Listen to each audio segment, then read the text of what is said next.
بسم اللہ الرحمن الرحیم۔ السلام علیکم اسٹوڈنٹ، کلاس 1 اردو الف، سبق نمبر 5، پھول میرا وطن۔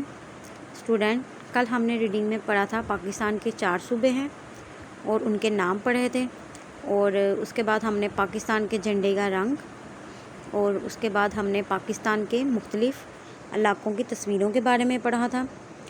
اب ہم اس کے سوالات کے جوابات کریں گے۔ سوال نمبر 1 ہے، پاکستان کا کیا مطلب ہے؟ اس کا جواب ہے پاکستان کا مطلب ہے پاک جگہ۔ سوال نمبر 2 ہے، پاکستان کس کی کوششوں سے بنا؟ اس کا جواب ہے پاکستان قائد اعظم اور ان کے ساتھیوں کی کوششوں سے بنا۔ سوال نمبر 3 ہے، پاکستان کون سی تاریخ کو بنا؟ اس کا جواب ہے پاکستان 14 اگست 1947 کو بنا۔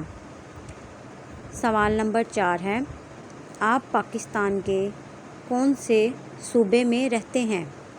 اسٹوڈنٹ، آپ کو پتہ ہے نا ہم پاکستان کے کون سے صوبے میں رہتے ہیں؟ اس کا جواب ہے ہم صوبہ پنجاب میں رہتے ہیں۔ سوال نمبر 5 ہے، ہماری قومی زبان کون سی ہے؟ اسٹوڈنٹ، ہم نے ریڈنگ میں پڑھا تھا نا کہ ہماری قومی زبان کون سی ہے؟ اس کا جواب ہے ہماری قومی زبان اردو ہے۔ اسٹوڈنٹ، کل ہم انشاءاللہ اس کا بک ورک کریں گے۔ اپنا خیال رکھیے گا۔ اللہ حافظ۔